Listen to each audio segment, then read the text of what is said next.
cuma dengan Bang Suma. Ada teman-teman Bang Suma juga saya berdiskusi dengan mereka, ya. Dan selama ini saya tidak pernah membuat fiti-fiti tentang itu. Saya tidak suka mencoba menampilkan fiti hasil dari dialog tersebut, karena tujuan saya lah hanya untuk menyampaikan kabar baik itu. Tetapi pada akhirnya ketika saya beberapa kali dengan Suma, saya harus membuat fiti itu. Dan saya akan mereaksi ya. Karena di dalam berdiskusi dengan Bung Suma banyak kali saya kehilangan waktu.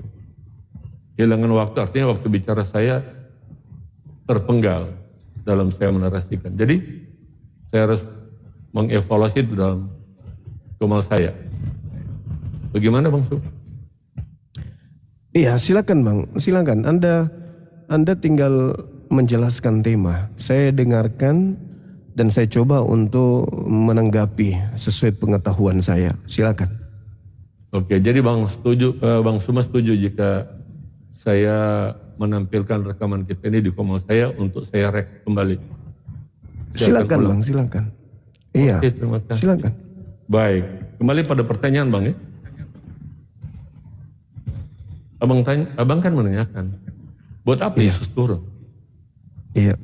Meskipun sama-sama tokoh Yesus itu sangat berbeda apa yang dikatakan oleh Quran dan Alkitab. Tapi saya coba mengikuti aja ya. Mohon Abang, kenapa Yesus turun? Yang menjadi pertanyaan, kenapa harus Yesus yang turun? Kan begitu, kalau Abang percaya dengan kitab Abang, kenapa Yesus yang harus turun? Kalau kita membandingkan tokoh Yesus dan tokoh Muhammad dalam Quran Anda, kenapa harus Yesus yang turun? Bukankah Nabi Muhammad adalah tokoh yang sangat dikagumi oleh Islam? Kenapa Yesus yang turun? Silakan Bang. Oke, baik. Jadi kenapa bukan Nabi Muhammad yang turun? Kenapa harus Yesus? Nabi Muhammad ajarannya tamat. Nabi Muhammad tidak dimusuhi umatnya.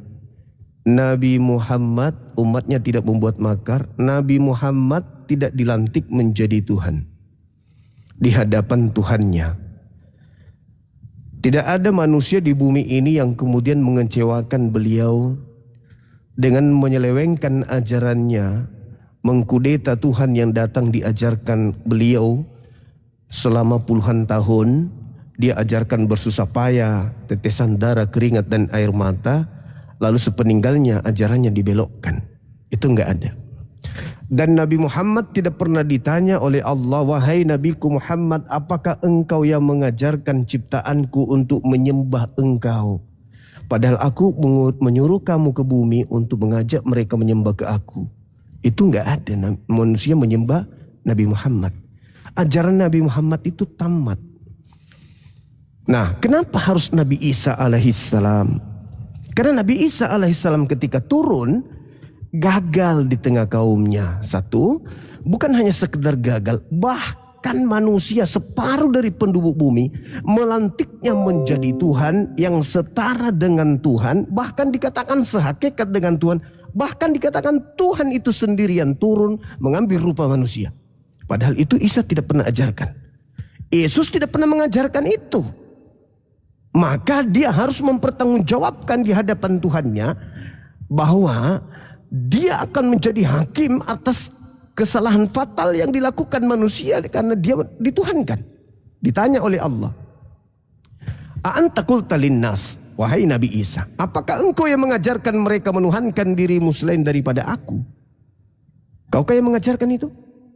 Nabi Isa mengatakan, tidak. Aku tidak pernah mengajarkan kepada mereka untuk menuhankan diriku. Aku ajarkan mereka menyembah kepada engkau, satu-satunya Tuhan yang betul. Ma qultu lahum illa ma amartani bih. Nah, tapi itu ada yang menyembah kau, gimana dong? Maka Nabi Isa turun untuk menjadi hakim. Mengatakan kepada mereka, siapa kalian? Siapa yang mengajarkan kalian menuhankan aku? Tak pernah aku mengajarkan kalian menuhankan diriku. Makanya di dalam Al-Quran Diterangkan dalam surah Al-Ahqaf yang saya terangkan tadi, pada saat manusia semua telah dikumpulkan, di situ ada Yesus, di situ ada Nabi Musa, di situ ada Nabi Daud, di situ ada Nabi Abraham, di situ ada Nabi Muhammad beserta seluruh manusia. Lalu kemudian Al-Quran mengatakan apa yang mereka sembah ketika dia hidup di bumi selain daripada aku akan menjadi musuh dia. Akan menjadi musuh mereka. Pemujaan-pemujaan yang mereka lakukan terhadap yang mereka sembah selain daripada aku akan diingkari oleh yang dia sembah. Nah, apa yang diterangkan Al-Quran ini betul. Matius 7, 22, 23, Yesus menolak penyembahan. Yesus mengusir orang-orang yang menyembah dia, menuhankan dia. Al-Quran mengatakan itu. Lalu kemudian orang-orang yang menyembahnya, bernubuat, mengusir setan, bermujizat pakai nama dia, diusir oleh Yesus. Itulah yang dihakimi. Dan dasar pijakannya kemudian adalah ketika Nabi Isa mengatakan sesungguhnya Allah adalah Tuhanku dan Tuhan, innallaha rabbi wa rabbakum, itu adalah Tuhanku dan Tuhanmu. Ternyata Nabi Isa menjadi tolak ukurnya itu. Apa yang diterangkan Al-Quran itu menjadi tolak ukurnya. Apa buktinya? Sedikit lagi bang, ini buktinya. Yohanes 12:48. Barang siapa yang menolak aku dan tidak menerima firmanku, dia sudah ada hakimnya, yaitu perkataan yang telah aku ucapkan. Perkataan itulah yang akan menjadi hakimnya kelak di akhir zaman. Ketika saudara Leo bertemu dengan Yesus, lalu saudara Leo ditanya, saudara Leo, siapa yang mengajarkan kamu mengajak orang-orang untuk menyembah aku? Adakah firmanku pernah kau dengarkan seperti itu? Aku datang sekarang bukan untuk menjadi hakim. Aku datang sekarang untuk melihat bahwa yang menjadi hakimmu adalah perkataan-perkataanku dulu ketika aku turun ke bumi. Itu yang akan menjadi hakimmu hari ini. Nah, adakah aku mengajarkan engkau agar engkau menyuruh orang-orang ini menyembah diriku? Kira-kira apa jawaban saudara Leo sebagai seorang pendeta? Silakan. Baik, Bang Suma, saya pikir Bang Suma tahu ya dengan topik yang Bang Suma buat.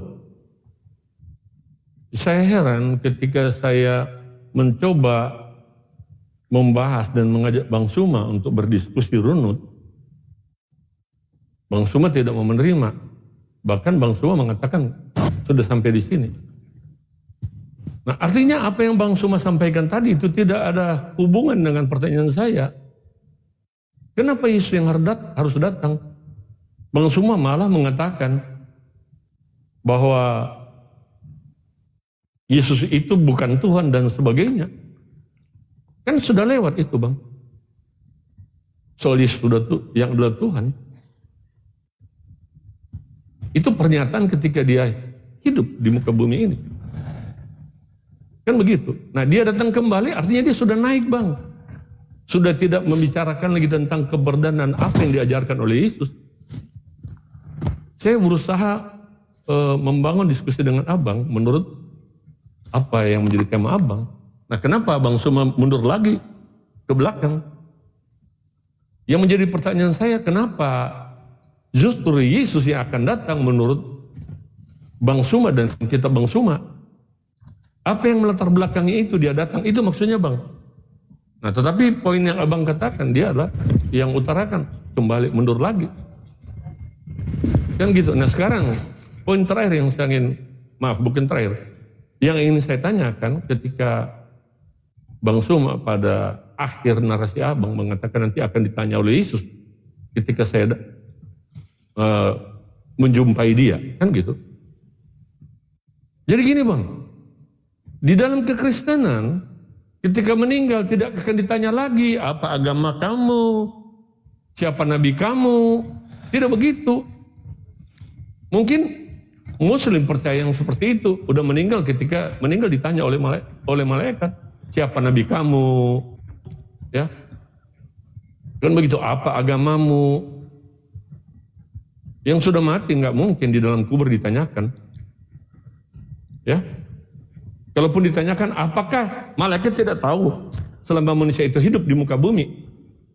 Kemudian ketika masuk dalam kubur ditanyakan, apakah Allah tidak tahu bahwa manusia itu selama dia hidup dia percaya kepada siapa? Saya tidak butuh, saya tidak, apa yang menjadi pertanyaan tidak harus dijawab oleh semua, enggak. Saya mencoba membalik aja pertanyaan itu. Ya, tetapi mari kita fokus. Kenapa Isa yang harus datang kembali? Kenapa mesti Yesus? Kalau seandainya kedudukan Yesus dan kedudukan Muhammad itu sebagai Nabi yang mulia, kenapa bukan dia? Yang mulia itu yang datang. Kalau Anda mengatakan dia datang untuk menyangkal tentang keberadaan Tuhan Yesus, di mana? Di mana datanya? Menurut Islam, menurut Bang Suma. Kalau Yesus datang kedua kali menurut iman Kristen jelas. Dia datang untuk menjemput setiap orang yang percaya kepadanya. Karena itu janjinya. Barang siapa yang percaya kepadaku tidak binasa, melainkan beroleh hidup yang kekal. Dia menjemput setiap orang yang percaya kepada Yesus dan dia bawa kita ke tempat yang sudah disediakan di surga.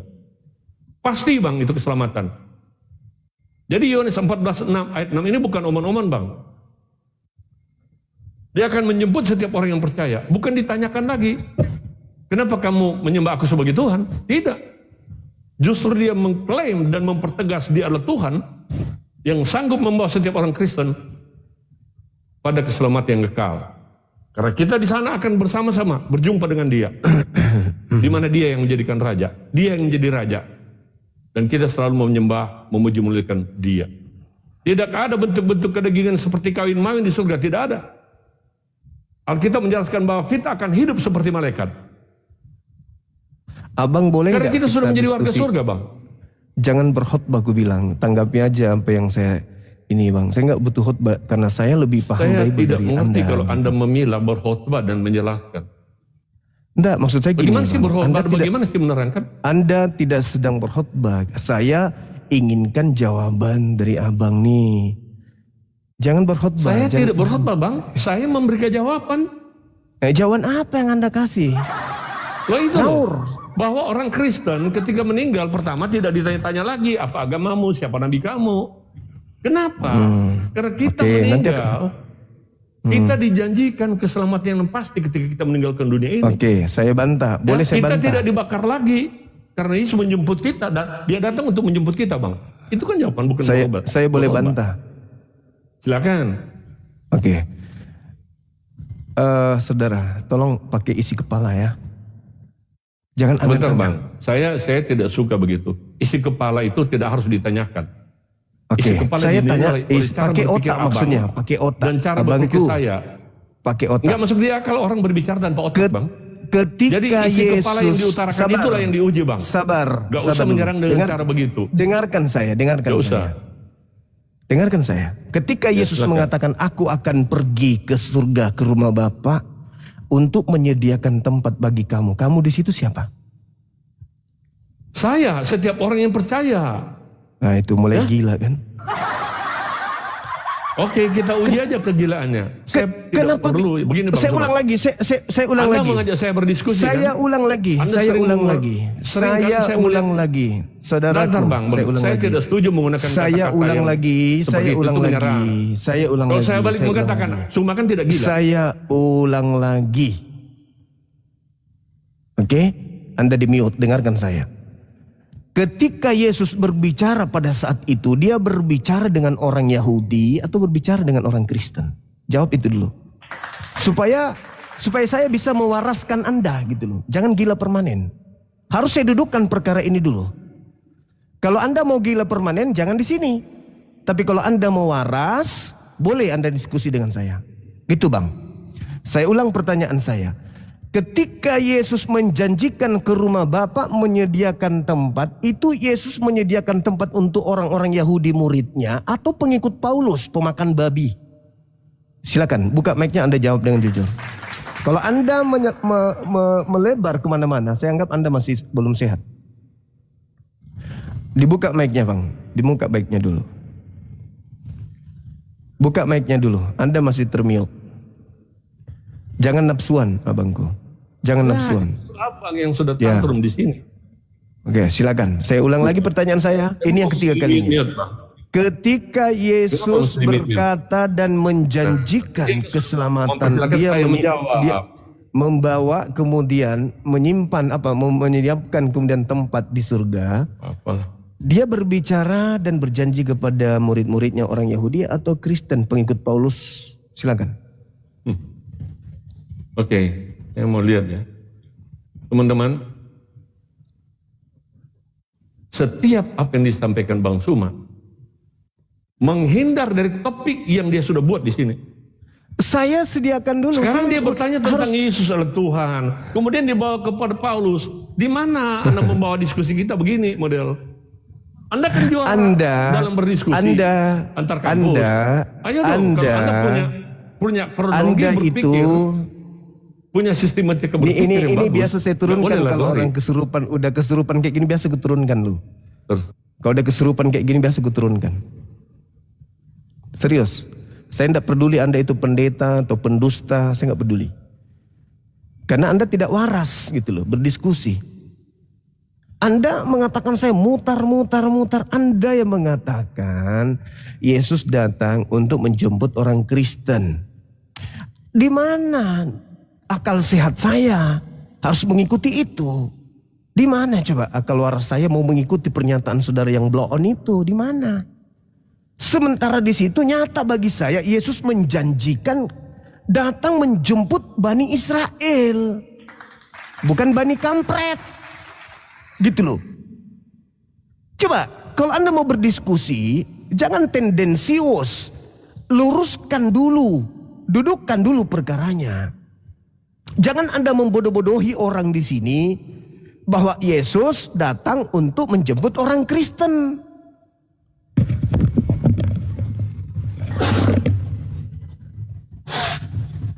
Sorry teman-teman, sorry. Jangan, justru karena itulah Yesus datang kedua kalinya. Karena adanya Kristen. Anda mengatakan datang untuk menjemput. Di mana Yesus menjanjikan itu? Di mana? Yesus tidak pernah menjanjikan kepada orang-orang Kristen di luar Yahudi. Nggak pernah. Jadi tolonglah. Anda sudah jadi senior di gereja. Jangan menggunakan cara-cara gereja di hadapan saya. Aku nggak suka gitu loh bang. Ketika Yesus berbicara kepada kaumnya, jangan pula Anda yang merasa. Makanya saya tanya, di situ berbicara kepada siapa? Kepada saya, kata Anda. Pada saya. Itu ucapan jelas-jelas Yesus untuk muridnya Bani Israel. Kepada kau pula. Yang kedua, ketika Yesus datang, kan tadi saya sudah menjelaskan, ya biar didengar oleh saudara Leo, nanti naik lagi Bang Leo. Saya sudah menjelaskan kepada saudara, Yohanes 12 nomor 48, kenapa Anda tidak konsentrasi di situ? Yesus datang tidak lagi menjadi hakim. Kenapa? Karena yang menjadi hakim menurut Yesus adalah ucapan Yesus. Pada saat dia penginjilan di tengah-tengah kaumnya. Apa itu? Barang siapa yang menolak aku, tidak menerima perkataanku. Mereka sudah ada hakimnya. Yaitu perkataan yang telah aku sampaikan. Yang telah aku ucapkan. Yang telah aku ajarkan. Perkataan itulah kelak yang akan menjadi hakimnya di akhir zaman. Masa seorang pendeta besar pura-pura nggak tahu. Jadi yang akan menjadi hakim di akhir zaman adalah ajaran Yesus. Yang Yesus pernah katakan, yang Yesus pernah ucapkan sebelum terangkat ke langit. Gitu loh. Kenapa Anda akan ditanyai? Anda mengatakan, Anda seperti di Islam, ditanya siapa Tuhanmu. Iya, memang polanya tidak seperti itu. Di dalam agama Anda memang polanya tidak seperti itu, sahabat. Tapi faktanya Yohanes 12:48 ini yang menjadi hakim adalah perkataan yang pernah aku ucapkan. Perkataan-perkataan yang Yesus pernah ucapkan, apakah akan menghantarkan manusia menjadi Kristen? Tidak kan? Di mana ajaran Yesus untuk menjadi Kristen? Di mana ajaran Yesus untuk menyembah Dia? Di mana ajaran Yesus untuk ibadah minggu? Di mana ajaran Yesus untuk makan babi, untuk tidak bersunat? Di mana ajaran itu? Tidak ada, bukan? Dan ketika Ia datang akan menemukan saudara Leo dan jemaat-jemaatnya. Maka Yesus pasti bertanya, di mana firmanku yang mengatakan jadilah Kristen? Di mana firmanku yang mengatakan sembahlah aku? Di mana firmanku yang pernah aku katakan jadilah ibadah minggu dan seterusnya? Di mana? Di mana? Yang saya pertanyakan, apa jawaban saudara ketika Yesus menemukan Anda melakukan sesuatu yang tidak pernah diperkatakan oleh beliau? Itu yang harusnya Anda bahas, bukan kemana-mana larinya. Jadi saudara Leo, silakan naik kembali. Maaf moderator, saya menurunkan Anda karena Anda terlihat tidak memiliki kapasitas yang baik untuk menyikapi paparan saya. Silakan Anda naik dulu. Saudara Pader dari mana ini? Islam Kristen, Bang?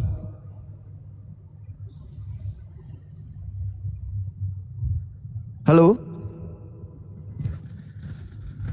Oke, mohon izin diturunkan dulu, Bang, ya. Kita kasih dulu saudara pendeta Leo. Silakan buka kamera, tanggapin Yohanes 12:48 yang akan menjadi hakimnya di akhir zaman adalah ucapan-ucapan Yesus yang pernah Yesus ajarkan di tengah-tengah kaumnya. Catat itu dulu.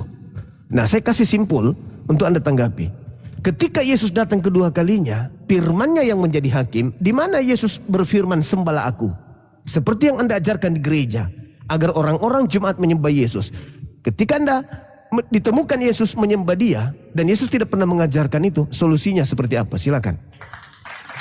Iya. Teman-teman Muslim, ya, senantiasa mengatakan saya sebagai pendeta. Benar. Kini saya menjadi pendeta umat Muslim kalau begitu. Termasuk menjadi pendeta Bang Suma. Ya. Jadi ini Bang Suma, gini ya. Anda sebagai mantan juara diskusi antar kampus, jika saya menyimak apa yang Anda sampaikan, ya, saya tidak menemukan kualitas itu. Maaf kalau saya katakan ini. Kenapa? Topik yang Anda buat selalu lari, ya, dengan penjelasan-penjelasan Anda yang tidak sesuai dengan topik. Artinya Anda menjelaskan tentang bagaimana Yesus memberikan pernyataan-pernyataan ketika Dia masih di bumi. Yesus kan Anda percaya sudah diangkat, kan? Pertanyaan, kenapa mesti Yesus yang diangkat? Atau Isa, maaf ya saya menggunakan, atau Isa. Kenapa mesti Isa yang diangkat? Bukankah kedudukan Nabi Anda di Quran sebagai yang termulia? Diangkat karena pada saat itu terancam dibunuh oleh umatnya. No problem, tidak masalah. Anda baca ya, Lukas 22, 43-44. Bapak, biarlah cawan ini berlalu. Jika sekiranya mungkin bukan atas kehendakku, tapi atas kehendakmu. Maka seorang malaikat turun. Ngapain malaikat itu? Memberi kekuatan. Kenapa bisa? Bukan itu, Bang. Lah, kan Anda bertanya, kenapa Nabi Isa kenapa Nabi Isa diangkat, ya, bukan Nabi Muhammad? Kenapa Anda justru bukan gini, Bang? Nabi Isa diangkat karena dia ingin dibunuh oleh umatnya. Dia angkat untuk supaya turun menjadi saksi. Dia menjadi saksi bahwa ada di antara orang-orang yang kelak akan menjadikan dia Tuhan. Andalah itu. Nah, maka pertanyaannya, dia datang untuk yang kedua kalinya untuk menjadi hakim. Jangan kemana-mana, Bang. Yang menjadi hakim Abang yang adalah Yesus. Bang. Saya nyatakan saudara, Abang kemana-mana ya. Saudara, kenapa Anda mundur ke sana? Jangan lagi yang terangkatnya. Tema saya ini sudah membantu Anda loh. Yesus turun untuk yang kedua kalinya. Konsentrasi di situ. Ketika Ia turun kedua kalinya, akan menjadi hakim. Dan yang materi-materi penghakimannya adalah firman yang pernah dia ucapkan ketika dia penginjilan di tengah-tengah kaumnya Bani Israel. Maka muncul pertanyaan, ketika Anda mengajak orang menyembah Yesus, menuhankan Yesus, adakah firman Yesus agar manusia menyembahnya? Nah, itu konsentrasinya di situ. Silakan. Abang yang tidak konsen dengan judul Abang, ya. Loh, ini sudah lagi muter-muter lagi. Abang yang kedatangan kedua muter kalinya ke belakang. Ya? Ya sudah, dia datang kedua Ya? kalinya. Sekarang kemudian begini Bang, jangan lu dipotong dong Bang. Landasan pijakan penghakimannya adalah firman yang pernah ia ucapkan. Bang. Nah, silakan. Kondusif. Jadi gini ya Bang, yang lari kemana-mana abang. Itu masih di situ lagi. Datang? Sudahlah. Ya karena abang yang membawa diskusi begini modelnya. Sudah. Kenapa abang Sekarang mundur? permasalahannya, Ya, Yesus yang tidak fokus datang siapa, kedua Bang? kalinya. Dan yang menjadi hakim dia, penghakimannya berdasarkan kisi-kisi firman yang pernah diucapkan ketika dia penginjilan di tengah-tengah kaumnya Bani Israel. Muncul permasalahan. Kenapa? Separuh dari penduduk bumi menuhankan dirinya. Anda akan ditanya, apakah ada firman Yesus ketika penginjilan mengajarkan untuk menyembah dirinya seperti yang Anda ajarkan di gereja? Jawab. Gampang Ya, itu itu Bang. ya, Kalau Anda mau dijawab. mundur, oke kita mundur lagi deh kalau begitu. Kok Jadi mundur? kemana-mana abang. Jangan karena mundur. abang jadi begini. Yesus sudah Ini turun cerita untuk Yesus kedua ketika dia kalinya. turun. Kenapa mundur? Ya, dia turun. Tapi abang menarasikan bergantian Bang. Kapan saya bisa ada waktu untuk menjawab pertanyaan abang? Kenapa Anda tuduh saya mundur? Enggak usah. Iya karena abang kasih judul tentang Yesus datang turun. Sementara Turun. abang Untuk apa mengkisahkan dia Yesus turun? lagi masih hidup di dunia ini. Karena Yesus coba turun. saudara. Nah, jangan bahas tema ini dong Bang. Saya kasih Anda waktu bicara 5 menit. Itu pertama, yang kedua Tapi Bang. sebelumnya Anda baca Yohanes 12:48 dulu. Kayaknya enggak tahu deh. Kayaknya Anda tidak tahu dalil itu. Enggak nyambung. Saya Begini paham Bang, betul. Anda Bang, enggak ngerti begini dalil Bang. itu. Boleh Anda baca Yohanes Silakan aja 12:48? Anda mengatakan tidak ngerti ya. Coba Anda baca Yohanes 12:48 Sekarang bagaimana dulu. kita membuktikan semua itu Bang di sini ya? Fokus Yohanes Bang pada judul 12:48 boleh Anda baca. Kalau begitu Anda tidak ngerti dengan judul kamu. Anda boleh baca Kami Yohanes memberi judul tapi kamu tidak 12. tahu dengan judulnya. Anda boleh baca Bagaimana, Yohanes Bang? 12:48. Konsentrasi Bang, fokus Bang. Anda boleh bisa baca Yohanes 12:48. Iya, makanya fokus. Ya. Bisa baca Yohanes Anda 12:48. tidak menjawab pertanyaan saya dari tadi. Anda bisa baca Bahkan Yohanes Anda menjawab 12. ketika saya tanyakan, dengar Bang. Ketika saya tanyakan, Anda bukan menjawab dari kitab Anda, tetapi Anda menjawab dari Alkitab. Aneh Bang. Nabi Isa kan tadi udah aku jelaskan anta Iya, jawab aja dari Quran, jangan jawab dari Alkitab. Apakah Di mana Yesus berdoa di Getsemani. Jangan dong. engkau yang mengajarkan kepada mereka?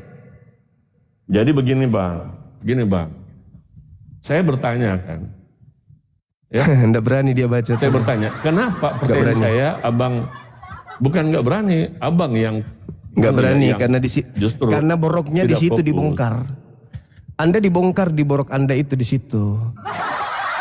Borok Anda itu di situ, Bang. Boroknya Anda itu di situ. Ketika ternyata datangnya Yesus kedua kali berdasarkan Al-Quran surah Al-Ma'idah ayat 116-117. Anda tidak bisa goyang Al-Quran saya. Oke? Nah, ketika dikatakan pola yang dibangun, saya sudah memanjakan Anda nih. Yesus datang kedua kalinya, aku manjakan bukan Nabi Isa. Yesus datang kedua kalinya. Dia datang untuk apa? Baca Yohanes 12:48. Kenapa Anda lari kemana-mana? Halo, selamat sore. Selamat sore. Kalau saudara Leo merasa ada di pihak yang benar, silakan minta permintaan. Tapi kalau Anda benar-benar sudah merasa, wow, Bang Suma mengetahui belangnya saya, belangnya agama saya, Anda akan lari dari sini. Anda akan keluar dari komal ini. Tapi kalau Anda masih merasa punya hak jawab, silakan Anda naik ke sini. Tapi ingat, ini bukan gereja, tempat Anda berkarya. Mau sesuka hati Anda, jemaat tidak ada yang kemudian protes. Ini di hadapan Bang Zuma. Ketika Yesus datang, apa yang menjadi tolak ukurnya kemudian? Firman-Nya. Di mana dia mengatakan itu? Yohanes 12, nomor 48, nomor 49, nomor 50. Itu yang menjadi kisi-kisi penghakiman nanti di akhir zaman. Maka menemukan Anda sebagai penyembahnya, apa katanya? Aku tidak mengenal kalian. Kenapa? Kalian mengakrabkan diri melampaui batas. Apa itu? Mendudukkan Yesus sebagai sembahan. Maka Yesus kemudian mengembalikan kepada pola firman yang pernah dia ucapkan ketika penginjilan. Ada enggak dia mengajarkan Kristen ketika dia penginjilan? Ada? Untuk sekedar menyebut kata Kristen aja, ada enggak? Enggak ada. Enggak ada. Oleh karena itu saudara Edi, kalau Anda masih merasa pura-pura blow on, tidak ngerti penjelasan saya, silakan Anda naik. Tapi kalau Anda sudah tak ada di Kumal ini, saya yakin Anda sudah paham apa maksud saya. Dan Anda mencoba untuk melarikan diri. Halo, selamat sore. Halo, selamat sore. Ingat teman-teman, beliau Edi ini adalah pendeta besar. Pendeta Edi Leo ini adalah pendeta besar. Boleh Anda cari di YouTube. Beliau punya nama cukup besar. Sekarang sudah tua, tapi dia pernah berjaya. Ya, teman-teman. Tengok bagaimana dia coba menyembunyikan kebenaran yang ada di Bible-nya mereka sendiri. Yesus datang kedua kalinya. Mau ngapain Yesus? Ketika dia datang mau ngapain? Mau jadi hakim, Pak. Apa dasar penghakimannya? Penghakimannya jelas tertulis ajarannya sebelumnya, Pak. Ketika dia datang dia mengatakan, nanti yang menjadi hakimmu adalah perkataan-perkataan yang aku ucapkan. Nah, ketemulah Kristen dengan Yesus di akhir zaman. Apa yang dilihat oleh Yesus? Loh, kok ini aneh? Loh. Sejak kapan saya mengajarkan begini? Makan babi? Loh. Pelihara kuluk? Loh. Ini siapa yang ngajarkan ini pakai namaku? Loh. Ibadah minggu lagi? Siapa yang ngajarkan ini pakai namaku? Di mana saya mengajarkan kalian menuhankan diriku? Aduh, malu aku sama Bapa di surga. Di mana saya mengajarkan ini? Tanggung jawab kalian. Siapa yang tanggung jawab ini? Penyahlah daripada aku tidak mengenal kalian. Kalian semua adalah pembuat kejahatan. Sederhana kok itu. Cuman butuh ini. Sederhana kok. Cuman butuh ini yang kita butuhkan.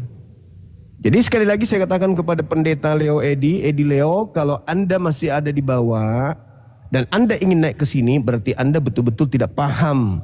Tetapi kalau Anda sudah keluar dari Kumal ini, berarti Anda sudah mengetahui bahwa ternyata Bang Suma tahu ya. Kupikir Bang Suma nggak sampai ke sana ilmunya. Maaf ya.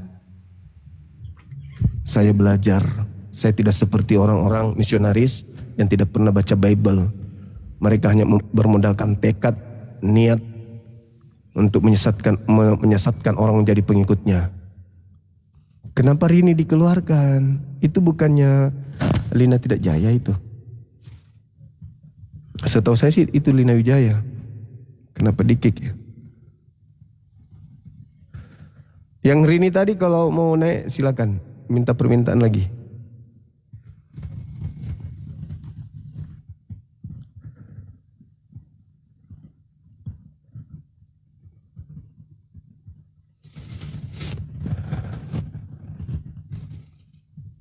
Saudara Leo langsung terbang kan? Terbang langsung dia. Langsung ke Pulau Kapok. Aduh bahaya Bang Suma, ternyata tahu dia sampai di situ ya. Gimana dong? Maafkan aku jemaat-jemaatku, aku gak bisa bertahan. Nah kan gitu. Harusnya tadi diizinkan dulu. Jangan langsung di-kick. Halo, selamat sore. Halo, selamat sore. Assalamualaikum Bang Zuma. Iya Bang. Maaf Bang, salah pencet tadi Bang, kepencet. Dilanjut Bang. Waalaikumsalam warahmatullahi wabarakatuh. Iya Bang, iya Bang.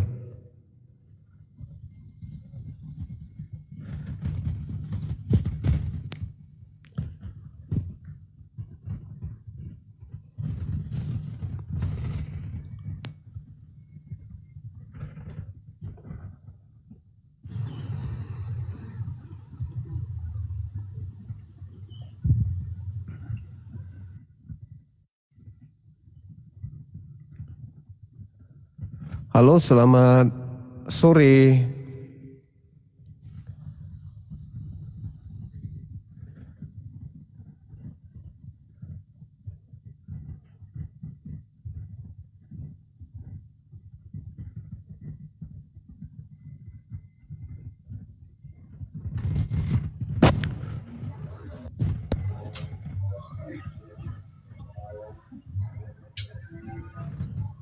Selamat sore.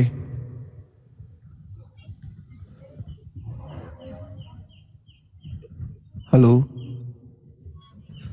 Selamat sore.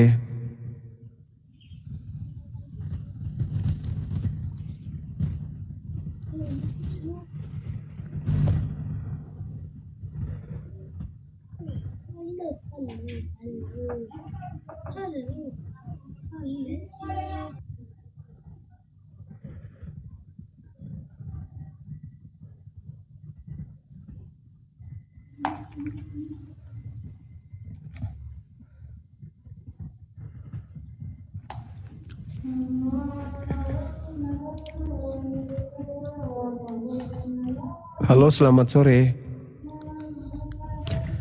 Semangat sore. Selamat sore. Ya, sore. Katolik Protestan, Bang. Permalim doa bang. Permalin. Ya, Ya. ada yang ingin disampaikan?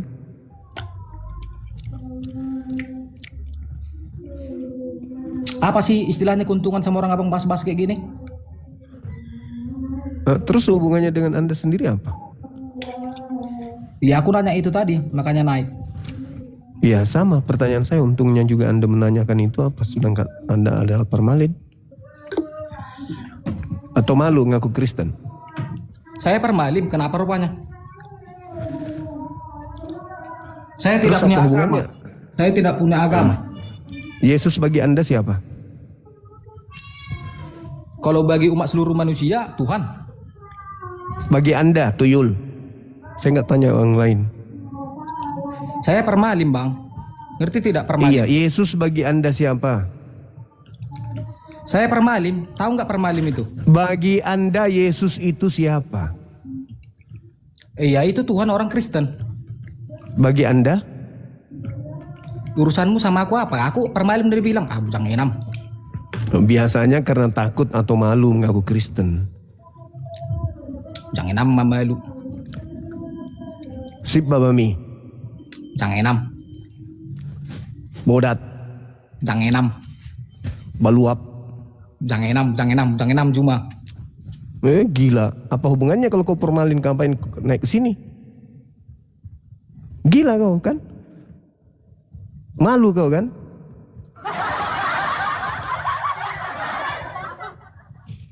Aku bermalin. Terus ngapain kau naik ke sini? Udah malu kau rupanya ngaku Kristen.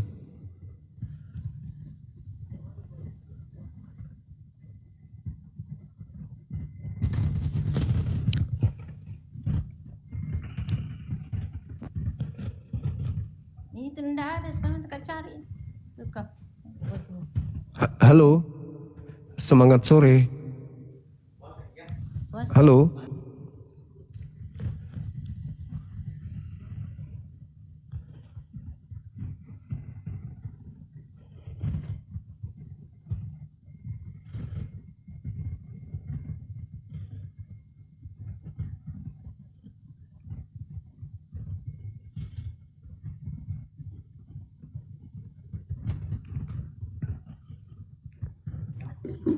Dan ini kau tadi.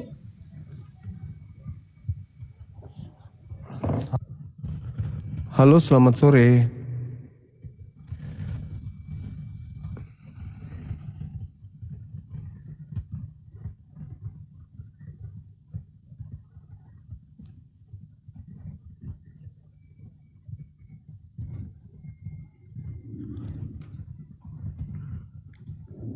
Halo, selamat sore. Halo. Halo. Halo. Selamat Iya, sore halo. Bang Mas. Assalamualaikum. Sore. Waalaikum. Iya, ada yang ingin disampaikan? Saya pernah dengar itu Bang Juma tentang Apa itu? tema yang ada di atas itu. Cuman sedikit agak-agak lupa juga. Coba deh. Biar lebih banyak orang tahu juga, termasuk saya yang pernah tahu tapi lupa. Halo, semangat sore. Halo. Salah Andre bro, salah Andre. Menraseng kota ya. Makasih. Kasih. Iya. Oke, siap.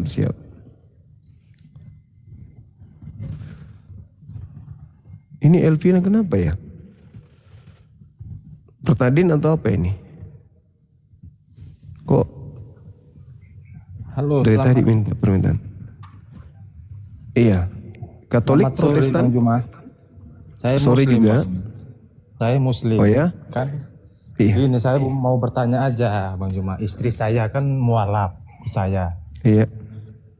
Jadi kan saya bertanya sebentar.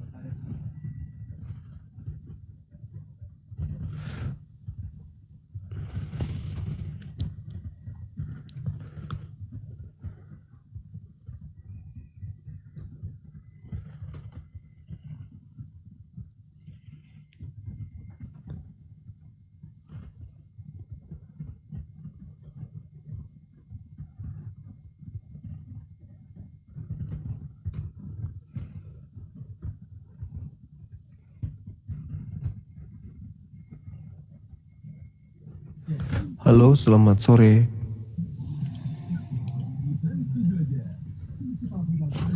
Bang Handi tadi langsung di smash itu Pak Pendeta Leo. Coba ditahan dulu. Halo, selamat sore. Halo.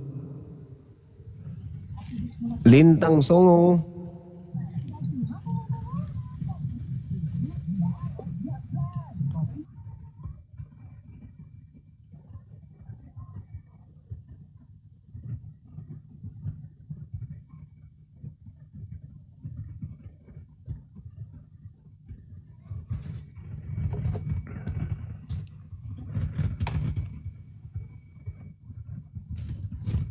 Halo, semangat sore. Halo, semangat sore. Halo, silakan. Semangat sore. Dari mana ini, Bang? Katolik, Protestan.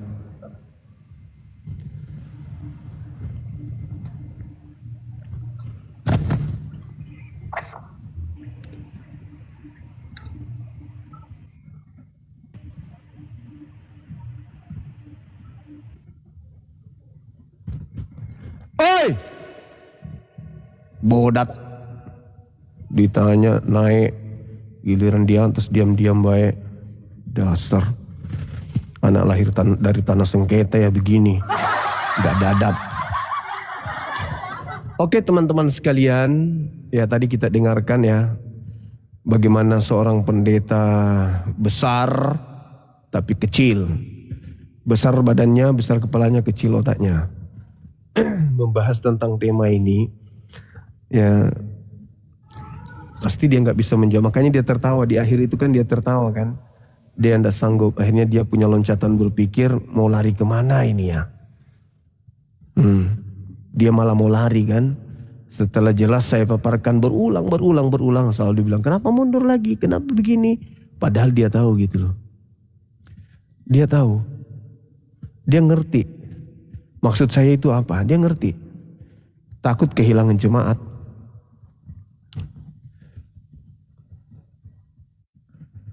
Makanya kemudian dia tidak ini lagi. Makanya dia tidak bertahan di bawah untuk minta nagih. Karena waduh bahaya ini. Bang semua sudah tahu ternyata. Mau kemana kira-kira coba?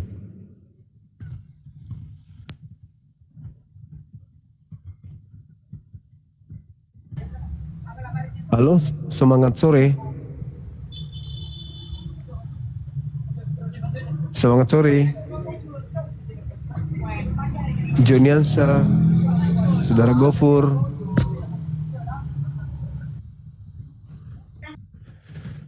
Namanya Gofur, gambarnya nggak sesuai dengan nama.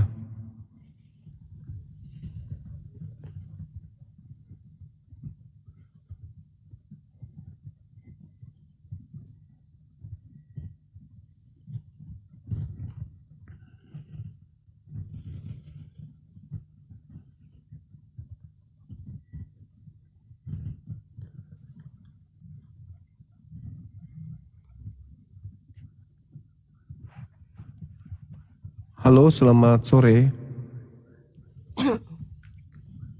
Halo? Halo, halo. Iya. Dari mana? Ini Muslim, maaf ya. Iya, dimaafkan. Terima kasih. Sama-sama.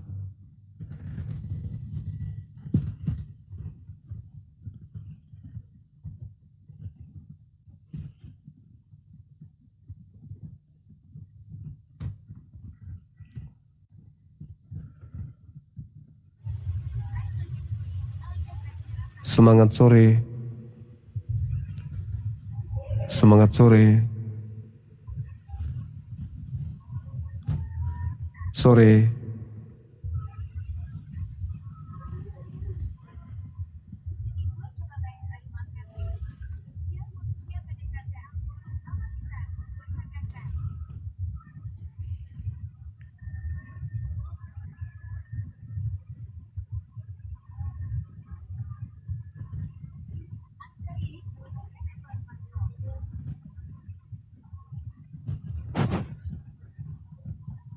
Woi!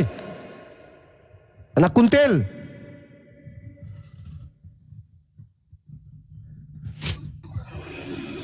Semangat sore. Sahabat Wawan, syukran. Selamat bergabung kembali. Halo?